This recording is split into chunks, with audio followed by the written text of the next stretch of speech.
সময় আলোচনা করব কারণ আরেকটি প্রোগ্রাম নিয়েছি ইনশাআল্লাহ অনেক যেটা হবে ইনশাআল্লাহ আমার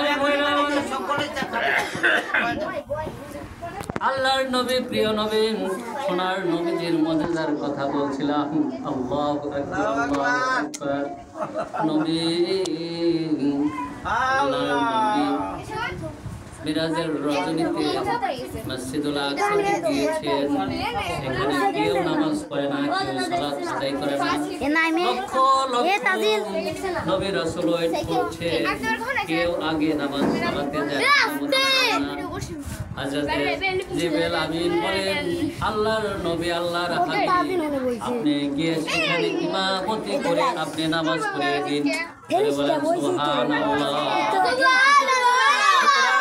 আমরা এমন নবীকে এই নবীর আদর্শ গ্রহণ করতে চাই কিনা আমার ভাইরা আমার হযরতে কইছে ঘুরাবো জাবির রাদিয়াল্লাহু আনহু থেকে হাদিস বর্ণনা করেন তিনি বলেন একজন সাহাবী আপনার মুসা ইবনে উমর আল্লাহর নবীর যখন মক্কা বিজয় হয়ে গেল মক্কাতে এসে মক্কা তিনি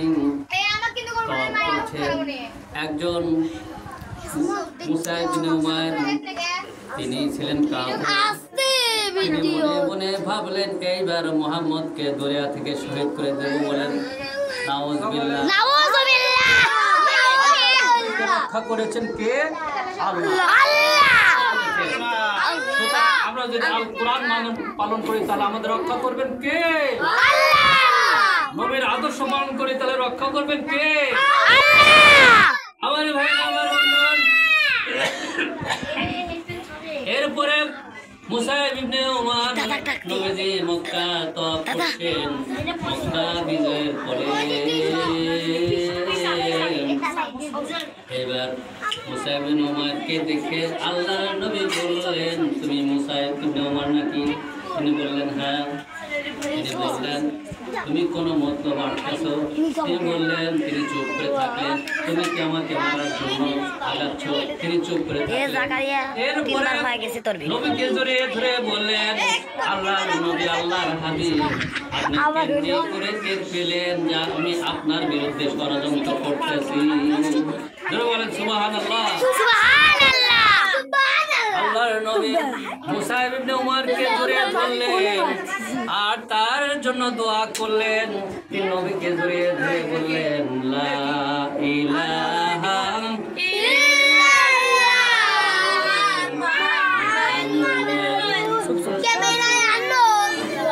সাল্লাল্লাহু আলাইহি ওয়াসাল্লাম আমার বন্ধুগণ আমি সংক্ষেপে আমার নবীজির মুজিজার কথা বলবো কারণ নবীজিকে যদি স্বপ্নে দেখা যায় নবীকে যদি আদর্শ আমরা পালন করে আমার আল্লাহ বলেন তার জন্য জাহান্নাম সুতরাং সোনার নবীকে আমরা ভালোবাসতে চাই তার আদর্শ গ্রহণ করতে চাই তাকে আল্লাহ তাআলার কাছে দোয়া করে আল্লাহ রাব্বুল আলামিন ও আল্লাহ মৃত্যুর আগে আমার সোনার নবীকে একবার স্বপ্নে তুমি দেখাইও বলেন আমিন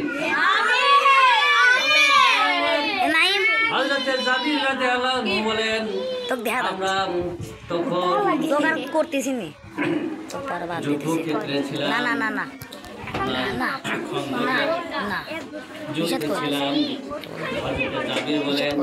তখন অনেক সাহাবী ছিল নবীজির কানে কানে গিয়ে বললাম আল্লাহর নবী আমার বাসা তো এখানে আপনি আমার বাসায় একটু তশরিফ আনবেন জোরে বলেন সুবহানাল্লাহ নবী দিনের নবী বলো মারহাবা প্রাণের নবী তারে সাদা কেমনে বাতি নবী আমার প্রাণের প্রাণ আমার আদর্শ খাওয়া যায় না অন্য তলে কিন্তু কিরিমালা তলে আসিস না না দাদা ক্রিম না দাদি খাওয়া যাবে না ক্রিম ছাড়া দাদা আসা লাগবে দিনের নবী হুজুর করিম সাল্লাল্লাহু আলাইহি সাল্লাম বললেন এনার্জি লা ইলিয়াসে গা মিল্ক সিনে লা তালা মিল্ক ইলিয়াস মিল্ক বিস্কুট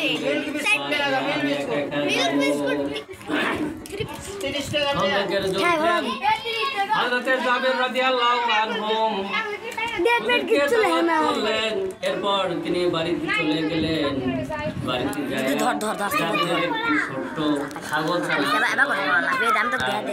স্ত্রীকে বলল, ও আমার প্রাণের স্বামী, ও আমার প্রাণের স্ত্রী, আমার প্রাণের স্ত্রী আল্লাহর নবী বলেন আল্লাহু আকবার। আল্লাহর নবী হুজুর করিম সাল্লাল্লাহু আলাইহি সাল্লাম তশরিফ আনবেন, সুতরাং তোমার ছাগল ছানাটা একটু জব করে নবীকে খাওয়াই দেবে। ধরে বলেন সুবহানাল্লাহ। নবী আমার জাবেরকে বলে দিয়েছেন, জাবের রে, আমি যতক্ষণ নাম তোমার বাড়িতে না যাই ততক্ষণ তুমি তোমার ওই পাতিল থেকে গোস্ত গুলো না বায়ো না। ধরে বলেন সুবহানাল্লাহ।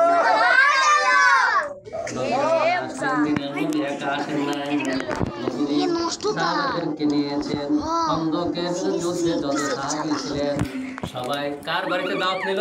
হযরতে জাবেরের বাড়ি। কার বাড়ি? হযরতে জাবের রাদিয়াল্লাহু আনহুর বাড়িতে চলে আসলেন। জাবের দেখলেন, হারে আমি নবীকে আর বিশিষ্ট সাহাবাদেরকে দাওয়াত দিলাম, অথচ দেখলাম খন্দকের সকল সাহাবী আমার বাড়িতে। বলেন সুবহানাল্লাহ।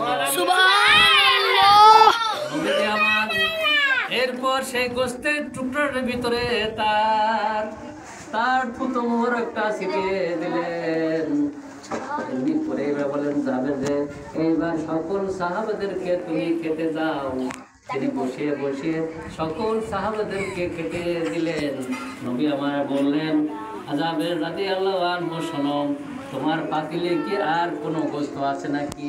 তোমার আরো রুটি আছে নাকি? হযরতে জাবের বললেন, আল্লাহর নবী, আল্লাহর কসম দিয়ে বলছি, আগে যেরকম গোস্ত ছিল, যে রকম পাতিলে রুটি ছিল, সব সেই রকম রয়েছে। বলেন সুবহানাল্লাহ। এরপরে যখন সবাই চলে আসলেন, হযরতে জাবের রাদিয়াল্লাহু আনহু দেখলেন সবাই এসেছেন, সবাই খেয়েছেন। নবী আমার বললেন, তোমাদেরকে বিনীতভাবে আমি বললে তোমরা গোস্ত খাবা, রুটি খাবা, কিন্তু সেই ছাগলের হাড়গুলো খাবে না। বলেন সুবহানাল্লাহ। সুতরাং যখন হাড়গুলো গুছিয়ে গুছিয়ে নবীজির কাছে আনা হলো, নবীজি বলেন,